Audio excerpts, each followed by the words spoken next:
Hi, I'd like to first tell you a story and then go deeper into the thoughts that I had today about making this film. I was looking back on life and the situation that I got into, and being a motor mechanic and a young guy and, built like a brick wall, massive hands,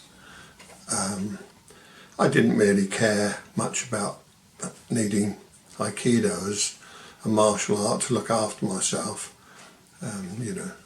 Egotistical, like I would think most young men.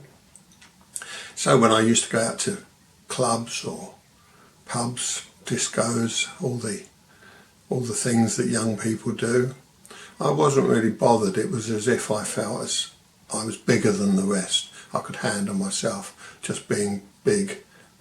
Ignorant really, isn't it, looking back, but that's what young men do. They live on their egos. Anyhow, I was doing Aikido because I was talked into it, and I was enjoying it. I wasn't really looking at it as a martial art, not one bit, because I was quite happy with what my hands could do, and good strong punches, and if anybody hit me, it pretty much didn't disturb me. I was brought up by a very hard father and lived in the country where we used to have to, he taught me how to shoot. I would send me out to find meat for the table. I used to shoot pigeons, pheasants. We used to catch rabbits with snares and ferrets, if anybody knows what I'm talking about here. And at nights he would be a poacher, and that's where you go across the farmers' fields, and if they're harvesting potatoes at the time, that's what you'd have perhaps quarter a bag of potatoes on his shoulders. He'd tell me perhaps to cut some cabbages or pick up some Swedes, and home we would go, and with that and with the shoot from another day, we'd have a normal meal. So I'm trying to say that I wasn't really bothered about much in my younger days, and grew into manlyhood and stayed that way, I would think, until my mid-30s, where I thought I was big and strong, and I was doing Aikido because I enjoyed it. It was very pleasurable. Why would I be worried about handling myself when all through my life the bullies that picked on you at school, I dealt with them quite easily. The ones that were hard to beat were the real thin, skinny, wiry ones. You seemed to be able to hit them and struggle with them in the playground, and they just wouldn't go down. So I'm painting my picture of a bully as well, I suppose, and this is what I'm looking back on. And I wanted to say that because in a real situation, and I mean real situation, where I've had to use Aikido, it's been 4 times where one of us would have been in hospital, if not worse. One was in Russia, one was in Czechoslovakia, Prague, one was in a pub in the UK, in the village that I was living and working at the time, Grantchester,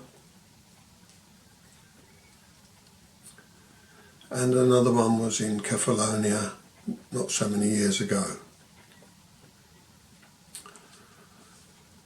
The first instance was we were at a bar, and there was another English person who was drunk, didn't know them.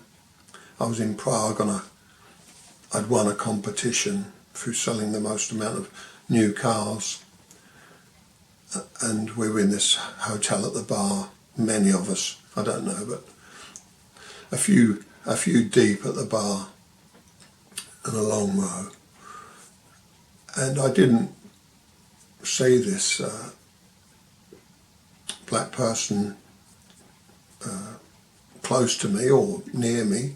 It was, as far as I'm concerned, it's just another head or face amongst many. And I was sort of pushed on my right shoulder, and I turned, and this chap was slurring but saying, apologise to him, thinking that I'd said something racist. And because I hadn't even noticed that really anybody was any different than anybody else, because I've never been like that, people are people. Anyhow, I said, I don't know what you're talking about. And I turned back and I pushed me a bit harder. And I said, look, go away. I'm not going to apologise to anybody that I haven't said anything to. The next thing was this fist was coming through the air at my face. And the strange thing was, it was as if it was in slow motion. And I can only contribute this to training for a few years in Aikido at that time. I don't know how many years, but it was a few years. But this fist seemed to be coming forever and ever. I caught it and tweaked it, and I didn't realise what I'd done, but I caught it and done a nikio on the top part of the wrist. The pain must have been so great that it made him pass out, and he lay on the floor. It was quite ironic really, because there was a lot of ladies of the night in this hotel, and perhaps waiting for customers, and about 4 or 5 of them got a hold of him, found his key in his pocket and took him away to his room. The next morning, there he was, bandaged up, arm up, bandage round his wrist. And he recognised me. Well, I didn't really recognise him. He recognised me and said, "Oh yeah, can I have a word?" And that's when I knew that he was definitely English. And I said, "Look, I don't want any trouble." And he said, No, I just want to know, what the hell you done to me to make me have this much pain? And I just said to him, it was a martial art, I hit a nerve, and by the way, I hadn't said anything inappropriate to the person. And we left it at that.